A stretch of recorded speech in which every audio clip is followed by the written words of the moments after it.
राधे राधे।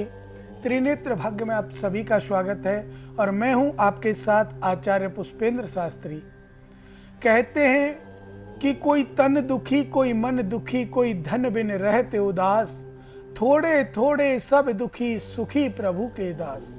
अर्थात परमपिता परमात्मा का आसरा जिसको है, जो भगवान की भक्ति में खोया हुआ है, जो भगवान से प्रेम करता है, उसको परमपिता परमात्मा की कृपा से कोई कष्ट नहीं होता। तो मैं यही आपसे चाहूँगा कि आप लोग के साथ जो मैं प्रतिदिन जुड़ता हूँ, लाइव टेलीकास्ट आपके साथ करता हूँ, आपसे बातें भी करता हूँ, तो आप ज़्यादा से ज़्यादा संख्या में मेरे से जुड़ें। और आपके टीवी स्क्रीन पर जो नंबर दिए जा रहे हैं, ये आपकी भलाई के लिए दिए जा रहे हैं, आपके और हमारे माध्यम हैं ये नंबर।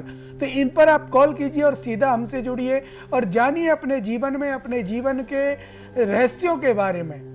अपने जीवन में क्या घटित होना है, क्या फल प्राप्त होना है, आपको अपने बच्चों को किस लाइन में डालना है, आपको बच्चों का सानिध्य कैसे प्राप्त करना है, संतान होगी या नहीं होगी, विवाह, नौकरी, व्यापार, वाणिज्य, गृह कलेश, प्रॉपर्टी का कलेश अर्थात कोर्ट केस आदि जैसी भी समस्या क्यों ना हो, आप जरूर हमसे संपर्क कीजिए। आपका जीवन सुलभ हो जाएगा, सफल हो जाएगा, आपके जीवन में किसी भी प्रकार की कठिनाई नहीं आएगी। तो मैं आशा करता हूं कि आप लोग मेरे से जरूर जुड़ेंगे, प्रयत्न करेंगे और मेरे साथ जुड़ करके अपने जीवन की समस्त समस्याओं का समाधान करेंगे। तो चलिए आज हम बात करते हैं आपके लिए कि आपके जीवन में अगर घर में कोई ऊपरी पराई बाधा आ जाती है तो वो कैसे हटाई जाती है, कब आती है, कारण क्या होता है, कब कोई टोना टोटका नजर गुजर हमारे जीवन पर प्रकोप कर देती है, हमारा जीवन असफल हो जाता है, ऐसा क्या कारण है। तो आइए इसी के बारे में बात करते हैं और मैं आपके साथ आचार्य पुष्पेंद्र शास्त्री आपके जीवन को सफल बनाने का माध्यम, रास्ता बतलाऊंगा। तो ध्यान दीजिए कि जब हमारी कुंडली में सूर्य ग्रहण दोष या चंद्र ग्रहण दोष में से एक दोष हो या दोनों ही दोष हो, तो मान लीजिए हमारा जीवन में बहुत सारे कष्ट आने वाले हैं। ऊपरी पराई बाधा, नजर लग जाना, छोटी छोटी बातों पे नजर लग जाना, बड़े बड़े कार्य फेल हो जाना, असफलता आपके जीवन में आना, ये सारी समस्याएं चंद्र ग्रहण दोष कराते हैं, सूर्य ग्रहण दोष कराते हैं। ये दोनों दोष ऐसे हैं, अगर तन भाव में लग जाएं तो आप बीमार रहोगे।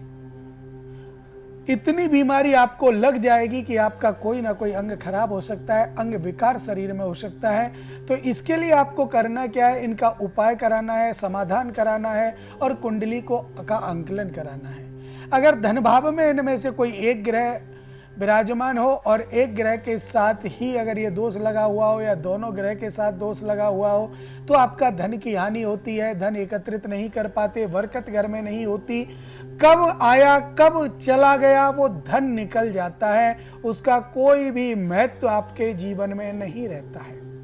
वो धन आपके किसी काम नहीं आएगा, आप कितना भी पैसा कमाएंगे, कोई बीमारी में चला जाएगा, कोई व्यापार क्षेत्र में चला जाएगा, कोई आपका कोर्ट केस में चला जाएगा, कोई आपका लड़ाई झगड़े में चला जाएगा, अर्थात वो पैसा आपके किसी भी शुभ काम में प्रयोग नहीं आएगा।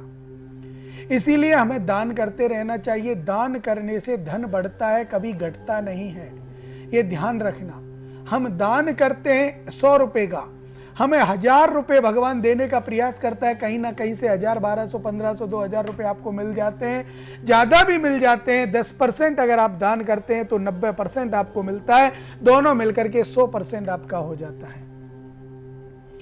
तो दान करना बहुत जरूरी है। दान आप किसी संस्थान में दीजिए, किसी गौशाला में दीजिए, आश्रम में दीजिए, कहीं भी दे सकते हैं, लेकिन समय समय पर अपनी आय का 10% नहीं, 5% भी नहीं, लेकिन मैं तो ये कहूँगा कि आप 1% भी अगर दान कर सकते हैं तो दान अवश्य कीजिए।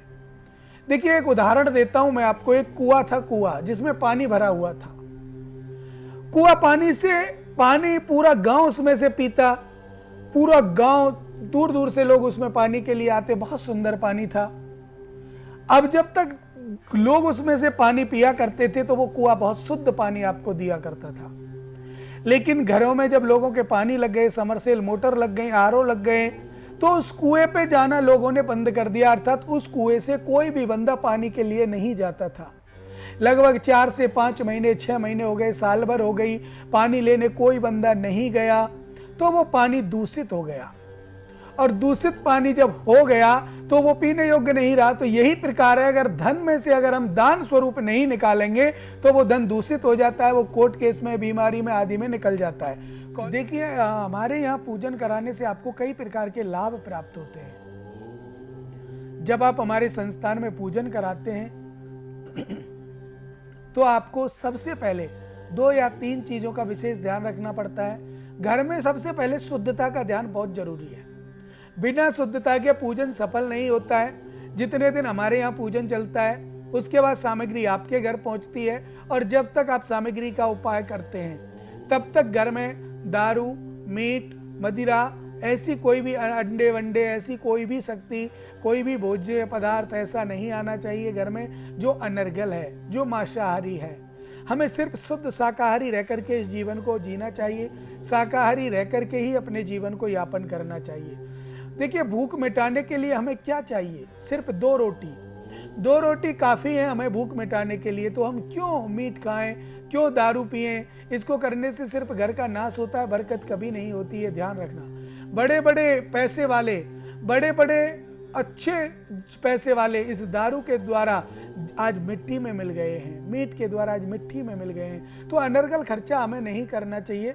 तो इसका कारण जो होता है, हमारी जो पूजा होती है उस दिन तक तो आपको बिल्कुल नहीं करना है, अन्यथा आप कितना भी पैसा खर्च करके हमारे से पूजा कराइए, अगर दारू आपके घर में कोई पीता है या मीट आपके घर में बनती है या अंडे कोई खाता है इतने दिन तक, तो फिर आपको कोई भी लाभ नहीं मिलेगा और आपका जीवन असफल हो जाएगा। फिर आप हमसे कहेंगे गुरुजी हमारा तो काम ही नहीं हुआ।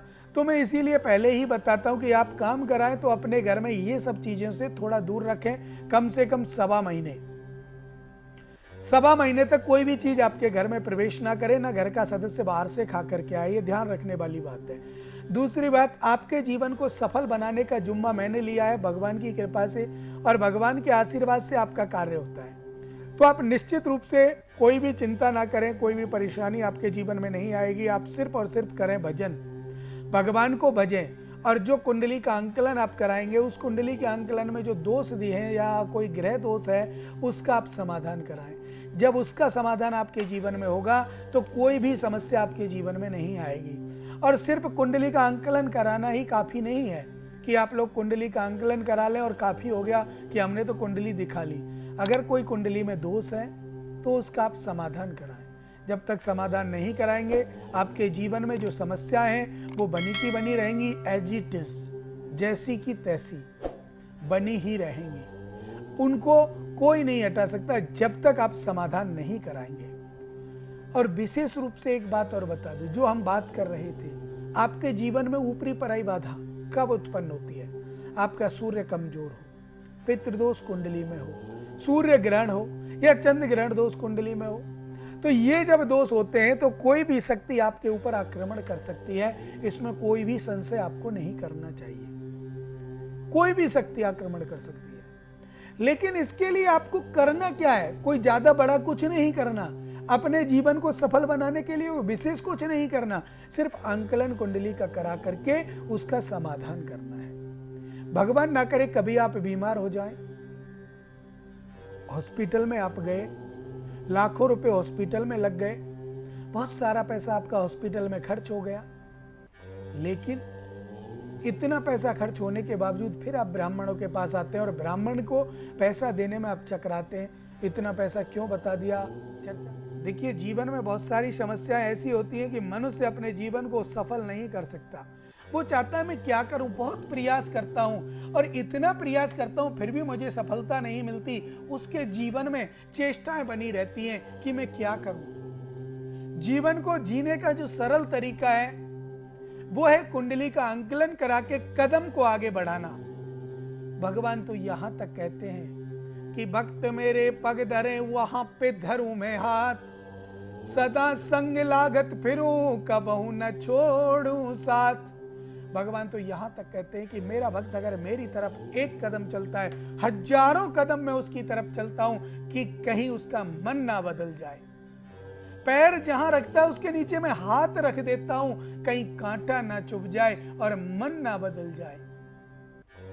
तो भगवान के प्रति निष्ठा रखिए, भगवान के प्रति श्रद्धा रखिए, तो मैं जो दृष्टांत आपको बता रहा था कि कुएं का पानी जब गंदा हो गया तो गांव वाले उस कुएं से पानी को लेने के लिए गए तो उसमें बदबू आने लगी, और जब बदबू आ रही थी तो उस पानी में जैसे ही बदबू आई, लोगों ने कहा पानी तो गंदा हो गया, क्योंकि उसका दान नहीं हुआ। उस पानी को हमने अपने लिए नहीं लिया।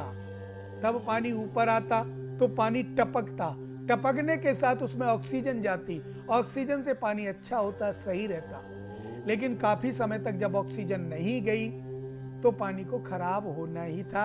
यह वैज्ञानिक नजारा है। दूसरा, इसी प्रकार हमारा धन, अगर हम उसमें से कुछ क्षण 1%, आधा परसेंट, 0%, कुछ ना कुछ आप दान करते हैं तो आपके जीवन में जो समस्या है वो अपने आप दूर हो जाती है, कोई समस्या नहीं आती। और जब आप दान नहीं करते हैं तो फिर आपका जो धन है उसमें बदबू हो जाती है। बदबू रूपी धन बाहर तो निकलेगा ही, तो वो कोर्ट केस में निकल जाता है, बीमारी के माध्यम से निकल जाता है, और किसी कारण निकल जाता है। इसीलिए हमें दान करना अवश्य चाहिए। जब तक आप दान नहीं करेंगे तब तक कोई भी कार्य आपके जीवन में सफल नहीं होगा। आपका जो गृह कलेश है वो भी शांत नहीं होगा। अब मैं आपको बताता हूं कि दान कहां देना अच्छा होता है। सुपात्र को दान दीजिए। जहां आपके कार्य की, आपके धन को सत्कर्मों में लगाया जाता हो, उस जगह आप दान दीजिए। इच्छा शक्ति रखने वाले को आप दान दीजिए। जिनके पास नहीं है उनको आप दान दीजिए। देखिए, कोई भी व्यक्ति, आपको अगर हमारे संस्थान में पूजन कराना है तो हमारे संस्थान के नियम है कि आपके घर आकर भी पूजन किया जाता है। आप फोन के द्वारा हमारे संस्थान में भी पूजन करा सकते हो, आप हमें भी अपने घर बुला सकते हो, और या आप हमारे संस्थान में आकर भी पूजा करा सकते हैं। जैसी आपकी सामर्थ्य वैसा आप अपना कार्य करा सकते हैं। कोई भी प्रकार की कोई चिंता करने की बात नहीं। आपको श्रीमद् भागवत जी की कथा करानी है, श्री रामायण पाठ कराना है, सुंदरकांड पाठ कराना है, और भी कई जो अनुष्ठान है, जप है, जप तप अनुष्ठान, ज्ञान यज्ञ होम, ये आपको कुछ भी कराना हो, आप निश्चित रूप से हमारे संस्थान का सहयोग लें और हमारे संस्थान में आप दान करें। दान आपका जो हमारे संस्थान में आएगा, वो जो गरीब लोग जो पूजा नहीं करा सकते, जिनके पास पैसा नहीं है, वो पैसा उनकी पूजा में लगता है, तो उसका लाभ आपको भी मिलेगा। आपको जब लाभ मिलेगा तो आपका जीवन सफल होगा, और आपका जीवन सफल होगा, उस गरीब का भी जीवन सफल होगा। इसके लिए आप अग्रसर आएं, आगे आएं, अपना नाम लिखाएं। अपना नाम लिखाने के बाद जो भी आपकी श्रद्धा हो, भाव हो, उस भाव से आप दान करें। तब आप देखें आपके जो कार्य हैं, आपका जो धन है वो सत्कर्मों में लगा। अच्छा दान आपका हमने हमें दिया और सत्कर्म में लगा तो धन में जो बदबू है वो नहीं आएगी। धन की बदबू हुई दूर तो आपके घर में कोर्ट केस जैसी समस्या नहीं होगी। आपके घर में किसी भी प्रकार से गृह कलेश नहीं होगा। आपके घर में बीमारियां नहीं आएंगी, क्योंकि आपका धन शुद्ध है और शुद्ध धन को अनर्गल रास्तों से नहीं निकलेगा। तो विशेषकर जो आज बात कर रहे थे, हम इसी बात को लेकर आपसे बातें कर रहे थे। तो आपके घर में किसी भी प्रकार की समस्या हो, आप कॉल करें, जुड़े, अपने टीवी स्क्रीन पर जो नंबर है उन्हें नोट कर लें, जब आप पर समय हो तब करें।